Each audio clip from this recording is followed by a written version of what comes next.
بسم اللہ الرحمن الرحیم۔ ڈسکور اوریجنل کے معزز ناظرین، السلام علیکم۔ اب کس نمبر 960 ملاحظہ فرمائیں۔ وہ اتنی بار ٹوٹا ہے اور اتنی بار جوڑا گیا ہے کہ اب کوئی مسئلہ نہیں، چل کہیں باہر چلتے ہیں۔ طوطی صاحب کہاں ہے؟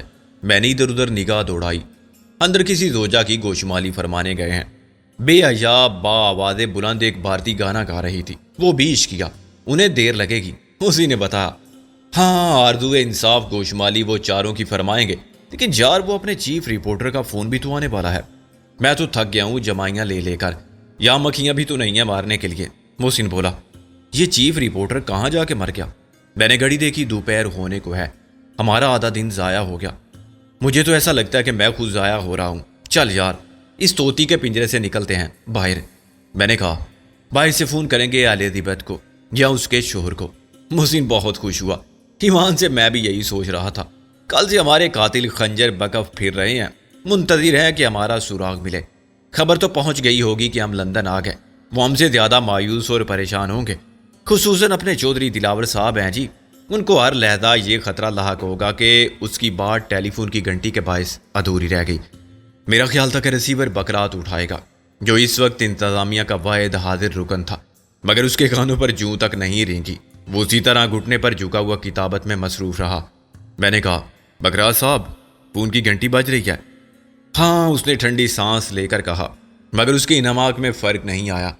اس کیفیت میں اس کو بتایا جاتا کہ بکرات تمہارے سامنے آدم خور شیر کھڑا داڑ رہا ہے تو وہ یہی جواب دیتا، اور پھر مطلع کیا جاتا کہ شیر آپ کو کھانا چاہتا ہے تو وہ کہتا اچھا، اور پھر اسی پوز میں کھا لیا جاتا۔ شاید شیر کے پیٹ میں پہنچ کے بھی وہ اسی استغراق کے عالم میں کتابت کرتا رہتا۔ مجبوراً میں نے ریسیور اٹھایا اور کہا، طوطی کے نگار خانے سے آداب عرض۔ تم کون ہو؟ یہ چیف رپورٹر کی آواز تھی، وہی جس کی بالائے بام موجودگی نے سلیم کو انارکلی سے نہ ملنے دیا۔ اچھا آپ ہو، ابا جی کہاں ہیں؟ میں نے رکت انگیز لہجے میں کہا، انہیں تو فوت ہوئے زمانہ ہو گیا۔ او جی میں آپ کے نہیں، اپنے ابا جی کی بات کر رہا تھا۔ ہماری ایسی قسمت کہاں، اس نے ٹھنڈی آ بھر کے کہا، وہ زنان خانے میں کچھ مصروف ہیں۔ تم مجھے بتاؤ کہ اس کام کا کیا بنا جس کے لیے تم کو گرل فرینڈ نمبر 5 کی اسامی ایڈ ہاک بنیادوں پر پر کرنے کی خصوصی اجازت ملی تھی؟ کیا نام تھا اس نرس کا؟ جون میری بغل میں ہے، اس نے بڑی مسرت سے بتایا۔ بلکہ سچ تو یہ ہے جی کہ میں اس کی بغل عظیم میں ہوں۔ بغلیں جھانکنا کسے کہتے ہیں؟ اسی کو جو تم کر رہے ہو، لیکن تم کو ہاسپٹل بھیجا گیا تھا اور تم ابھی تک بغلیں جھانک رہے ہو۔ میں ہاسپٹل سے ہی بول رہا ہوں جی، یہ کام میرے پاس کا نہیں۔ پولیس والے مجھے گھاس نہیں ڈالتے۔ اتنا جون نے معلوم کر لیا ہے کہ وہ نیگرو مرا نہیں ہے، اسی الگ کمرے میں رکھا گیا ہے جہاں پولیس کا سخت پہرا ہے۔ ابا جی سے کہنا خود آئیں اور اپنے ساتھ وکیل کو بھی لائیں، ورنہ کچھ نہیں پتہ چلے گا۔ ہسپتال والے کہتے ہیں کہ پولیس سے پوچھو، اور پولیس والے کہتے ہیں کہ تم کیوں پوچھ رہے ہو؟ ہائے یہ کیا ہوا، چیخ کیوں ماری تھی تم نے؟ وہ پرائیویٹ بات ہے، معمولی سا رومانٹک حادثہ پیش آیا تھا۔ کون سی بغل میں؟ میرا مطلب ہے کہاں؟ کاؤنٹی جیل کے ہاسپٹل میں۔ ہو سکتا ہے کسی بیڈ پر میں بھی لیٹا ہوا نظر آ جاؤں۔ ہائے ابھی تو کال آفس میں ہوں۔ ہائے اس ساخری دل خراش صدا کے ساتھ ہی فون لائن منقطع ہو گئی۔ چیف رپورٹر پر تشدد ہو رہا ہے، میں نے تشویش سے کہا۔ کیا اسے پکڑ لیا ہے پولیس نے؟ نہیں، وہ اپنی نرس محبوبہ جون کی آغوش محبت میں تڑپ رہا ہے، اور میں تصور کر سکتا ہوں کہ بلی نے چوہے کو دبوچ لیا ہے۔ وہ یقیناً کوئی 12 من کی دوبن یا ڈریکولا ٹائپ عورت ہے۔ جارج کی کوئی خبر نہیں؟ جارج زندہ ہے، مگر پولیس کے سخت پہرے میں ہے، یعنی محفوظ بھی ہے۔ موسی نے اطمینان کا سانس لیا۔ یہاں پولیس کی تحویل میں کسی کی ہلاکت نہیں ہو سکتی، کوئی خودکشی نہیں کر سکتا۔ میں نے تصحیح کی، پولیس بڑی بے مروت ہے یہاں کی، ہماری پولیس کی طرح تعاون نہیں کرتی کہ قیدی کو خودکشی کی سہولت بھی فراہم کرے۔ شلوار کا ہزار بندی استعمال کرنے تھے۔ بکرات نے سر اٹھا کے قلم کو منہ میں دبایا اور خلا میں دیکھتے ہوئے بولا، غور کرنے کے قابل نکتہ یہ ہے کہ آدمی کے وجود میں روح کہاں رہتی ہے؟ فضائے ریسا میں گردے کلیجی سے زیادہ اہم ہے دل، تو دل کے کون سے حصے میں روح کی جگہ ہے؟ کیا روح کوئی گیس ہے؟ گیس ہے تو اس میں رنگ و بو یا یہ آکسیجن کی طرح ہے؟ پھر یہ کہ اس کی کتنی تعداد ہوتی ہے وزن حجم کے اعتبار سے؟ آدمی کے جسم میں کتنے سوراخ ہیں اور آخر روح کی سوراخ سے نکلتی ہے؟ اس کی عالمانہ سائنسی تحقیق پر مبنی پرتجسس سوالات کا یہ سلسلہ طوطی صاحب کے آ جانے سے منقطع ہوا۔ اوے بکرات کام کر اپنا، ہم یہ سب ملک الموت سے پوچھیں گے جب وہ تیری روح قبض کرنے آئے گا۔ اسے سر ہلا کے کہا، اچھا اور پھر کتابت کرنے لگا۔ میں نے طوطی صاحب کو چیف رپورٹر کی رپورٹ کا خلاصہ پیش کیا، جس میں بغلیں جھانکنے کا ذکر بھی نہیں تھا اور کسی پرتشدد رومانٹک حادثے کا بھی۔ حاجی صاحب نماز سے بھی فارغ ہو کر آئے تھے۔ بس تو پھر چلتے ہیں۔ میں نے کہا چلیے، کوئی وکیل ہے آپ کے ذہن میں؟ انہوں نے تبسم فرمایا، وکیل ذہن میں نہیں، اپنے آفس میں ہوتا ہے۔ یہ ذہن ہے ایک ایڈیٹر کا، یا صرف صحافت رہتی ہے، لیکن میرے پاکستانی بھائی اجلت کار شیطان ہے۔ اور ویسے بھی یہ وقت ہے دوپہر کے طعام کا۔ عقل مند کہتے ہیں اول طعام پھر کلام۔ ہاں بھائی لاؤ کچھ دال دلیا۔ ان کی آخری بات زنان خانے کی طرف منہ کر کے گئی تھی، مگر ان کے نتیجے میں مختلف سائز، قد، وزن اور حلیے کے بچوں کی ایک قطار نمودار ہوئی۔ سب سے چھوٹا بچہ 30 پاؤنڈ کا ہوگا اور سب سے بڑا 100 پاؤنڈ کے لگ بھگ۔ ہر بچے کے ہاتھ میں کچھ نہ کچھ تھا، چمچے، گلاس، ڈونگے، پلیٹ، جگ۔ حیرت انگیز ڈسپلن کے ساتھ انہوں نے ایڈیٹر کی میز صاف کر کے ہر چیز رکھ دی اور پھر ایک ایک کر کے رخصت ہو گئے۔ یہ نظم و ضبط مسلسل مشق اور سخت تربیت کے بغیر نہیں آ سکتا تھا۔ اس ٹیم کے 12 ارکان میں طوطی صاحب کی ہر منکوہا کو مساوی نمائندگی دی گئی تھی۔ سالن بھی 4 تھے۔ معلوم ہوا کہ طوطی صاحب مینیو خود منتخب فرماتے اور عدل کے تقاضوں کو ملحوظ رکھتے ہوئے ایک شیڈول کے مطابق ہر بیوی کو مساوی مواقع فراہم کرتے تھے۔ مرغی، مچھلی، قورمہ، بریانی سب باری باری پکاتی تھی۔ زنانہ مسابقت یا رقابت کے جذبات کا پورا فائدہ طوطی صاحب کو حاصل ہوتا تھا، جو در حقیقت نقصان تھا، کیونکہ مسلسل پر لطف اور مرغن غذاؤں سے ان کا پیٹ کسی غبارے کی طرح پھولتا جا رہا تھا اور طے شدہ طور پر ان کے خون میں کولیسٹرول اور ان کا بلڈ پریشر بھی بڑھ رہا ہوگا۔ مگر فرنگی ڈاکٹروں کے کافرانہ طریقہ علاج پر یقین ان کے لیے اتنا ہی محال اور ناقابل قبول تھا جتنا کسی خالص انگریز کے لیے گجرات کے حکیم صاحب کا تیار کردہ خمیرہ گاؤزبان امبری جواہر والا۔ ان کی خوش خوراکی نے بھی مجھے اور محسن کو حیران کر دیا۔ یہ رزق دینے والے کی فراخ دلی تھی کہ وہ دنیا میں اپنے رزق کا کوٹا برسوں پہلے ختم کر دینے کے باوجود زندہ تھے اور اپنے شکم کے سٹور میں مسلسل قورمے، بریانی، زردے، پلاؤ اور حلوے کی دیگ پر دیگ انڈیلتے جا رہے تھے۔ بلاخر ظہرانے کے جس کو ملون گورے لنچ کہتے ہیں سارے مراحل مکمل ہوئے اور ہماری بے تابی سے زیادہ اپنے لخت جگر نمبر 1 یعنی چیف رپورٹر کی سلامتی کو مد نظر رکھتے ہوئے حاجی صاحب نے بادل نخواستہ کیلولہ منسوخ فرمایا اور اپنی وہ گاڑی نکالی جو ان کے کہنے کے مطابق پاکستانی تھی۔ یہ سبز اسلامی رنگ والی گاڑی تھی جس کی چھت پر انہوں نے فرمائشی سفید رنگ کرا کے کار کو بھی پاکستان کا جھنڈا بنا دیا تھا۔ کسر صرف چاند تارے کی رہ گئی تھی۔ لو جی، یہ گاڑی اپنے پیارے پاکستان سے لانا مجھے بہت مہنگا پڑا، انہوں نے راستے میں بتایا، لیکن ان گوروں کی چھاتی پر مونگ ڈلتا ہوا جب اسے سڑک پر دوڑاتا ہوں، جب موقع ملتا ہے ٹریفک کے قانون کی ایسی تیسی بھی کر دیتا ہوں نظر بچا کے۔ دیکھو نا میرے پاکستانی بھائی، ان کے قانون کی ہم کیوں پابندی کریں؟ مجبوری کی بات الگ ہے، بڑا ناز ہے ان کو اپنی رولز رائٹس پر۔ میں نے ایک انگریزی اخبار کے ایڈیٹر کے سامنے ایک رولز رائٹس کو لات مار کے اس پر تھوک دیا اور اسے گدھا گاڑی بھی کہا تو وہ بڑا چراغ پا ہوا۔ دراصل وہ تھی شاہی محل کی گاڑی۔ کیس کرنے کی دھمکی دے رہا تھا۔ میں نے کہا چلو اسے گھوڑا گاڑی سمجھ لو، آخر انجن میں ہارس پاور ہوتی ہے، ڈنکی پاور نہ سی۔ جو مزہ اس خالص پاکستانی کار کی سواری میں ہے۔ میں نے کہا طوطی صاحب یہ گاڑی بھی جاپانی ہے۔ لو جی، ایسی بات تم کرو گے تو یہ لانتی گورے کیوں نہ بولیں گے؟ کیسے نہیں ہے یہ پاکستانی کار؟ اس کا نام دیکھو، اس کے پرزے پاکستان میں بنے، باڈی اپنے پاکستانی کاریگروں نے بنائی، ٹائر پاکستانی جنرل کے، بے شک کمپنی جاپان کی ہے، مگر جاپانی بھی ان گوروں کے دشمن ہے تو اپنے کیا ہوئے؟ دشمن کا دشمن دوست ہوتا ہے۔ میں تو پاکستان کا پرچم لہراتا پھرتا تھا، مگر بھائی جب اپنے ہی مخالف ہوں تو طوطی کیا کرے؟ خود ہمارے سفارت خانے والوں نے اعتراض کر دیا۔ انہوں نے ایک ٹھنڈی سانس لی، باقی راستہ انہوں نے بے حیا میموں کی ٹانگوں، ستر پوشی میں کفایت شعاری کی انتہا، سرے عام نظر آنے والے جذباتی بے شرمی کے افسوسناک مظاہروں، بیہودہ فلموں اور ان سب سے متاثر ہونے والے پاکستانی بھائیوں کی اخلاقی پستی پر تبصرہ کرتے طے کیا۔ میں نے اور محسن نے کان ان کی طرف رکھے، مگر آنکھیں باہر کی زہدہ شکن مناظر پر رکھی۔ بلاخر پیاری پاکستانی کار رک گئی اور ہم ایک عمارت میں داخل ہوئے جو بیک وقت رہائشی اور کاروباری مقاصد کے لیے استعمال ہو رہی تھی۔ اس علاقے میں پاکستانی اکثریت میں تھے اور وہ قانون کو گھچا دینے کی مکمل تربیت اپنے وطن مالوف سے لے کر آئے تھے۔ ان میں سے کچھ دن میں کام کرتے تھے ان کے چاچے، مامے، پتر یا سالے کے بینوئی جو ناجائز طور پر سلطنت برطانیہ کی حدود میں داخل ہونے کا کارنامہ سر انجام دے چکے تھے۔ دن میں روپوش رہنے کے لیے آرام کرتے تھے۔ ان کے لیے پاکستانی برادری رات کی شفٹ کے کام تلاش کر لیتی تھی اور انہیں رہائش کی سہولت کے علاوہ تحفظ بھی حاصل رہتا تھا۔ ان کے لیے ہدایت صرف یہ تھی کہ کوئی کام ایسا مت کرو جس میں پولیس سے واسطہ پڑے اور وہ تم سے کاغذات مانگے یا شناخت پوچھے. کہیں کوئی واردات ہو تو پنگا مت لو، فوراً بھاگ جاؤ، ورنہ تماشائی بھی بنے تو پولیس گواہ بنا لے گی اور پھر وہی ہوگا جو منظور خدا ہوگا. طوطی صاحب نے ایک دروازے پر دستک دینے سے پہلے ہی ہمیں بتا دیا. یہ بندہ یہاں کے قانونی معاملات کو ایسے سمجھتا ہے میرے پاکستانی بھائی جیسے اپنے وطن میں چور ڈاکو سیاسی لیڈر تک سمجھتے ہیں. جیل بھی ہو آیا ہے ایک بار عملی تجربے کی خاطر. بے بالوں پر وکیل ایک انڈر ویئر اور بنیان میں نمودار ہوا. بنیان پر پہلے مجھے شبہ ہوا کہ زنانہ استعمال کی چیز ہے جو اس نے جلدی میں پہن لی.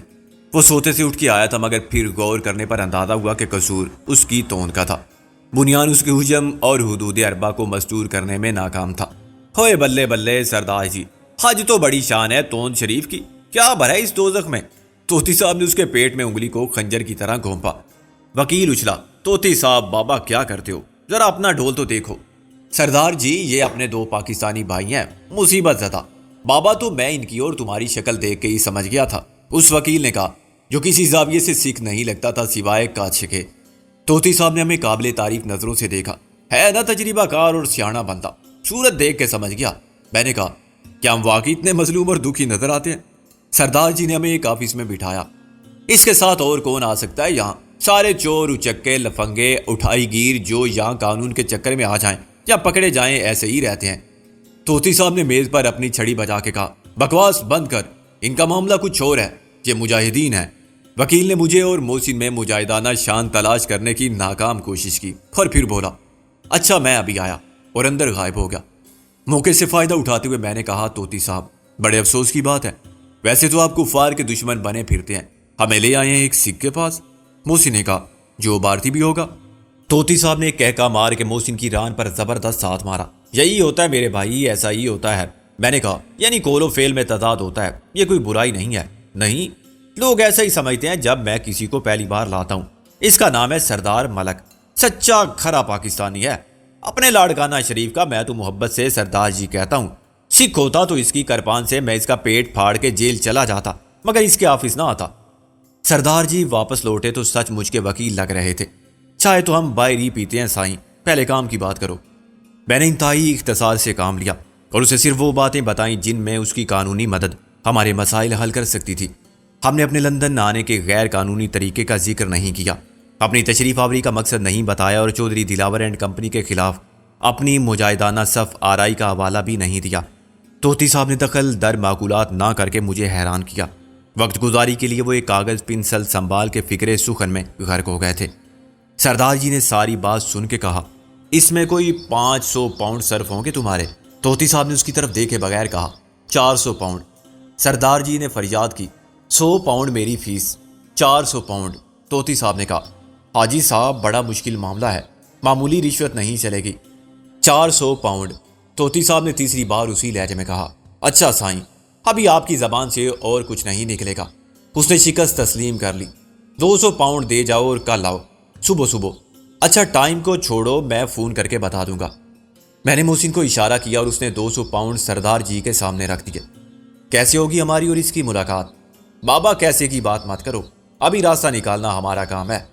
میں اس کے پرانے وکیل کو تلاش کروں گا جس نے پہلے اس کا کیس لیا تھا.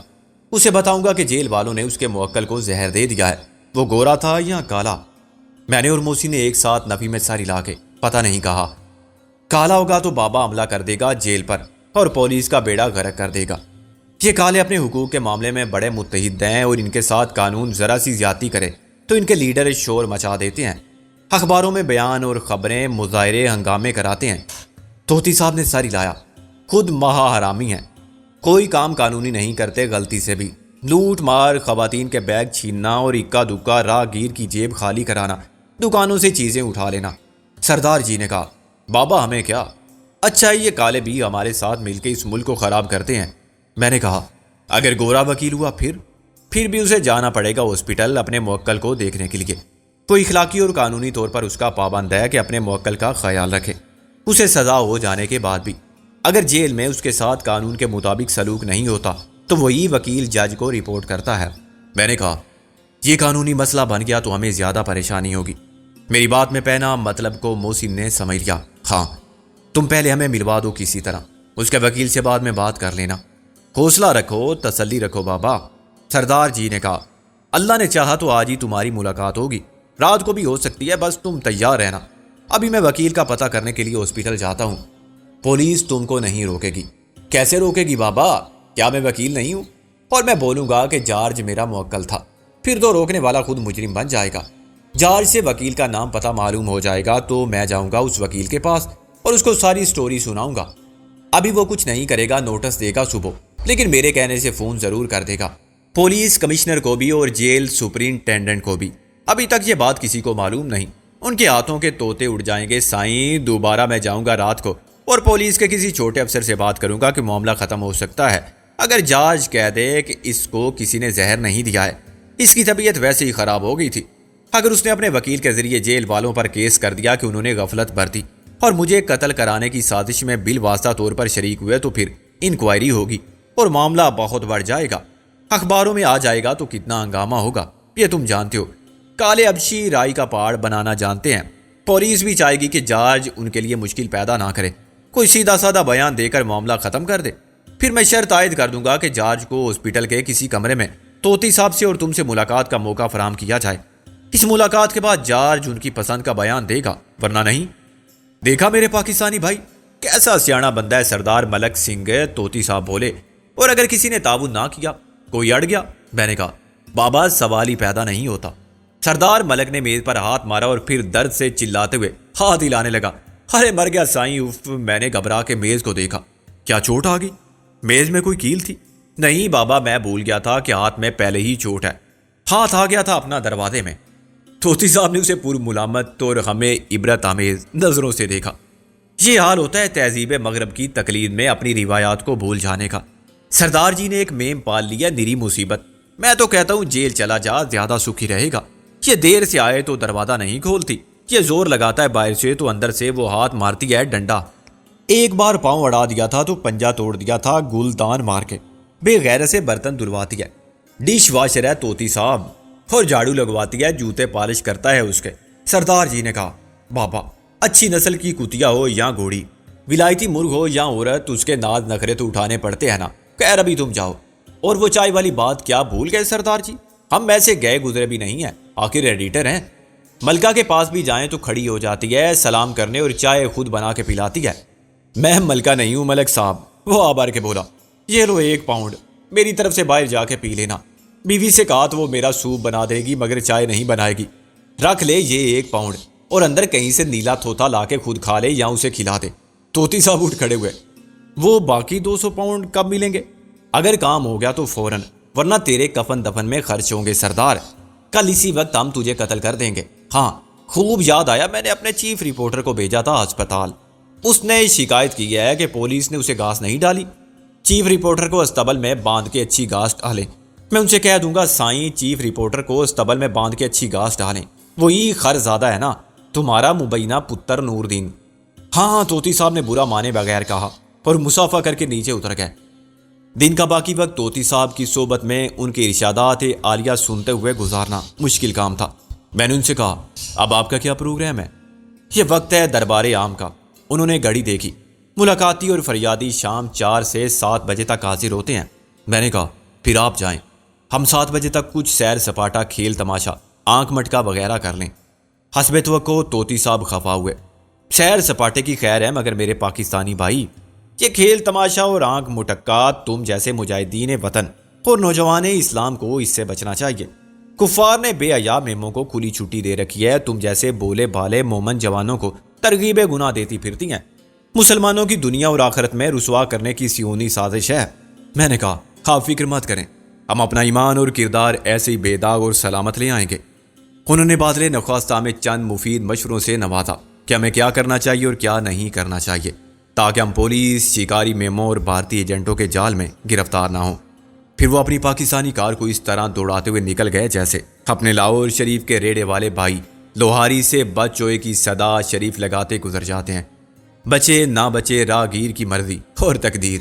یا اپنی کراچی شریف کے رکشہ والے مجمع عام میں سے رکشہ کو ایسے نکال لے جاتے ہیں کہ اونٹ کو سوئی کے ناکے سے گزرنا آسان لگتا ہے. میں نے سکون کا سانس لے کر کہا, لیجئے شیروانی صاحب, باقی آدھا دن ضائع نہیں ہوا اور ہم بچ بھی گئے. ان 2-3 گھنٹوں میں ہم کیا کارہائے نمایاں سر انجام دے سکتے ہیں جن سے سلطنت برطانیہ غروب ہو جائے؟ اس پر سورج تو بہت پہلے غروب ہو چکا ہے، محسن بولا۔ جارج سے ملاقات تو میری توقع سے زیادہ آسان کام ثابت ہوا۔ میرا خیال تھا کہ قاتلانہ حملے کے بعد جارج کے گرد حفاظتی انتظامات زیادہ سخت ہو جائیں گے۔ میں نے کہا انتظامات واقعی سخت ہونے چاہیے۔ ایسے 200-400 پاؤنڈ رشوت دے کر ہر ٹام، ڈک یا ہیری اس سے ملنے پہنچ گئے۔ یہ صرف رشوت کی بات نہیں ہے، ہمیں ایڈیٹر ہفتہ روزہ توتی کی حمایت حاصل ہے اور ہم ایک وکیل کی معرفت جارج سے ملیں گے، ورنہ توتی کا چیف رپورٹر ایک نرس کی مدد حاصل کر کے بھی ناکام رہا تھا۔ میرا اپنا بھی یہ خیال ہے کہ توتی صاحب کو اس معاملے میں ایک فریق بنایا جائے۔ کس معاملے میں؟ جارج کو یہاں سے پاکستان لے جانا کوئی آسان کام ہے؟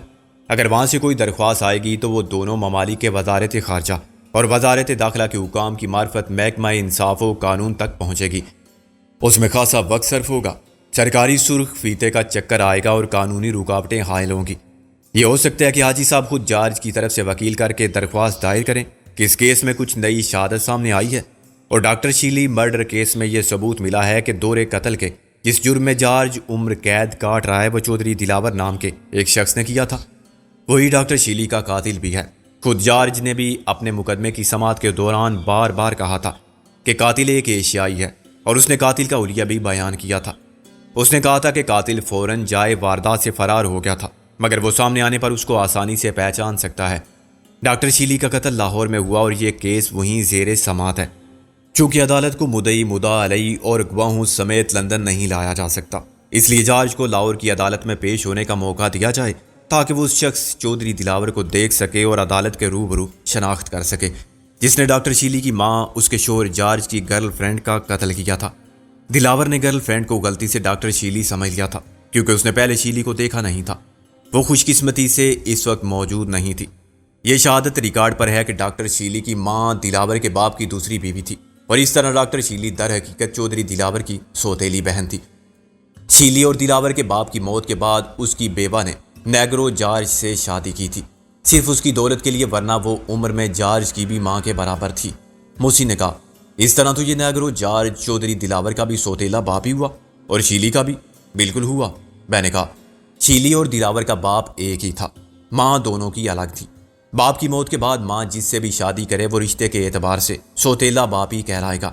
دلاور کے رشتہ ڈبل سوتیلا ہو جاتا ہے، یعنی سوتیلی ماں کا دوسرا شوہر جارج ہے۔ پھر بھی تعلق تو واضح ہے، محسن بولا۔ وہ سب یہاں عدالتی ریکارڈ پر پہلے سے ہے۔ میں نے کہا اب یہاں درخواست دی جائے گی کہ وہ دلاور جو لندن میں ڈاکٹر شیلی کو قتل کرنے کی نیت سے آیا تھا اور غلط فہمی کے باعث کسی اور کو مار کے فرار ہو گیا تھا، اب اسی دلاور پر الزام ہے کہ اس نے اپنی سوتیلی بہن ڈاکٹر شیلی کو لاہور بلایا اور قتل کر دیا، اور اس کے قتل کیس میں فرد جرم اس پر عائد ہو چکی ہے، مگر وہ مفرور ہے۔ تاہم اس کیس کا جارج کے کیس سے گہرا تعلق ہے۔ دلاور یہاں ناکام ہو گیا تھا مگر لاہور میں کامیاب رہا۔ قاتل وہی ہے، مقتول وہی ہے۔ یہ اس کا تیسرا قتل ہے۔ پہلے دو کا چشمدید گواہ جارج ہے جو اسے شناخت کر سکتا ہے۔ ایک بے گناہ کی بقیہ سزا ختم کرانے کے لیے اسے لاہور بھیجنا کوئی مشکل کام نہیں۔ اسے یہاں سے پاکستان کا ویزا دلوایا جا سکتا ہے اور وہ کورٹ آرڈر پر پولیس کی تحویل میں لاہور جا سکتا ہے۔ وہاں اس کو صرف ایک بار عدالت میں حاضر ہونا ہے جب ملزم چودھری دلاور پیش ہو۔ وہ کب پیش ہوگا؟ محسن مایوسی سے بولا۔ کب تک پیش نہیں ہوگا؟ چودھری دلاور جیسے ملزم کے لیے خاندان اور کاروبار سب کچھ چھوڑ کے بقیہ زندگی جلا وطنی اور گمنامی میں گزارنا عملاً ناممکن ہے۔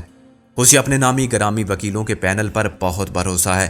یہ یقین ہے کہ وہ سپریم کورٹ تک جا سکتا ہے اور یہ بھی خیال ہے کہ پولیس اس کے ساتھ ہے۔ وہ گواہ، ثبوت اور واقعاتی شہادتوں کو بدل سکتی ہے۔ ابھی تو وہ لندن میں ہے اور اسے بھی یقیناً پتہ چل گیا ہوگا کہ اس کی ایک کوشش ناکام ہو گئی ہے۔ میں نے کہا شاید زہر وہ پاکستان سے لایا ہوگا۔ یہ کیسے پتہ چلا لیا آپ نے؟ ملاوٹ والی چیزیں وہی ملتی ہیں، زہر بھی خالص نہیں ہوگا۔ اگلی مرتبہ وہ یہاں کا خالص زہر استعمال کرے گا، میڈ ان انگلینڈ کے لیبل والا۔ شاید اسے دوسرا چانس نہ ملے، موسی نے کہا۔ میں نے کہا چودھری دلاور ایک ناکامی سے ہمت ہارنے والا نہیں ہے، وہ انتظار کر سکتا ہے غیر معینہ مدت تک۔ بالآخر یہ معاملہ ٹھنڈا پڑ جائے گا اور حالات معمول پر آ جائیں گے۔ اس کے بعد دوسری کوشش زیادہ تیاری کے ساتھ۔ چانس کا مسئلہ کوئی نہیں، دنیا کی گاڑی پیسے کے پہیے پر چل رہی ہے۔ 200 پاؤنڈ کی جگہ 2000 پاؤنڈ کی طاقت ہو تو جام پہیہ بھی دوڑنے لگتا ہے۔ جارج کا کام تمام کیے بغیر چودھری دلاور کے واپس پاکستان جانے کا سوال ہی پیدا نہیں ہوتا۔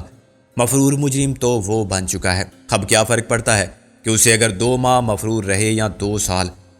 پاکستان میں تو وہ ساری عمر روپوش رہ سکتا تھا، مگر لندن میں یہ آسان نہیں ہوگا۔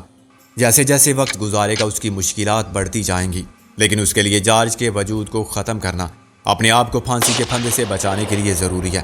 ڈاکٹر شیلی کیس میں وہ شارطیں خرد برد کر کے یا قانونی موشگافی سے شک کا فائدہ حاصل کرتے ہوئے بچ سکتا ہے۔ میرا مطلب ہے سزائے موت سے۔ عمر قید یا 7 سال کے لیے جیل جانا تو وہاں بھی لازمی ہے، مگر یہاں جارج کو چھوڑ کے اسے پکڑ لیا گیا تو گورے اسے فوراً الیکٹرک چیئر پر روسٹ کرنے کے لیے بٹھا دیں گے۔